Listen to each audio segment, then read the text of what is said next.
In 1979, the stock brokerage house EFHutton created a product that would enable people to create tax-free income.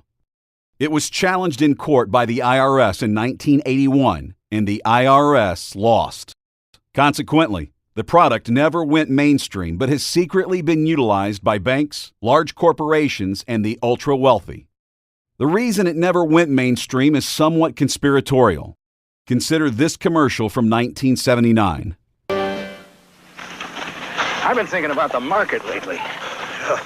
My broker says now's a good time to look into tax-free income. What'd your broker say? Well, my broker's EFHutton, and EFHutton says...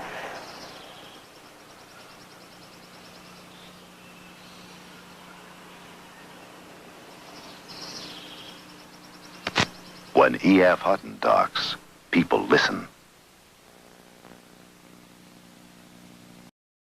Tax-free income? That was 1979.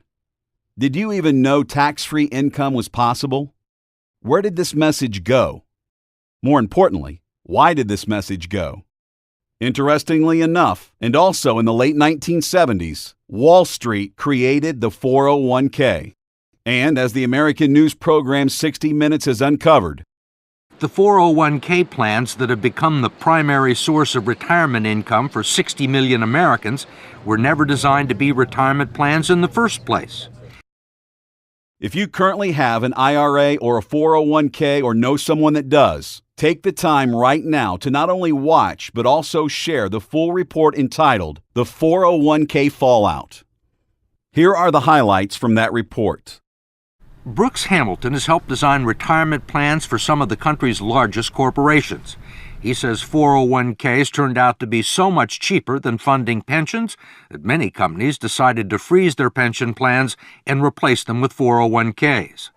The decision created millions of new employee investors for Wall Street and the financial community, and they pounced on the opportunity.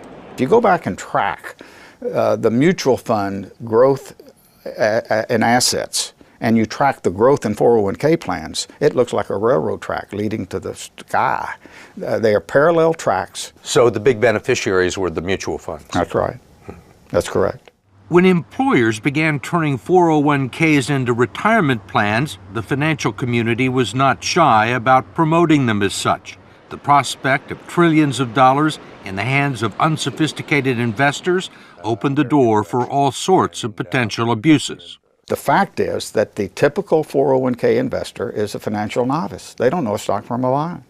And we give them a list of 20 or 30 mutual funds with really, really powerful names. You know, they sound like, gee, that's where I want to have my money. What are generally the quality of the mutual funds and 401k plans?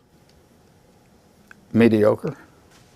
I'm going to be real honest with you. With half the funds on the list, really dogs, what people would characterize as dogs, shouldn't be on the list to start with. There clearly has been a raid on these funds by the people of Wall Street, and it's cost the savers and the future retirees a lot of money that would otherwise be in their account, independent of the financial collapse.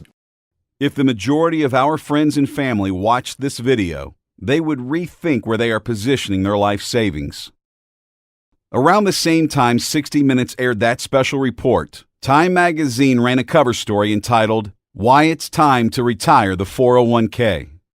They went on to say, the ugly truth, though, is that the 401k is a lousy product, a financial flop, a rotten repository for our retirement reserves.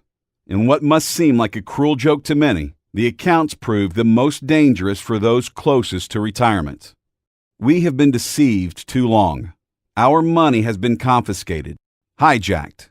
Wall Street's greed has cost too many people too much money. It has compromised the American dream, diminished too much lifestyle, and held back too many families from reaching a financial destiny that could be and should be theirs. So let's dive in and figure out what the alternative is and how you can take this powerful savings secret of the affluent, the best savings plan ever created, and accelerate your path toward financial freedom.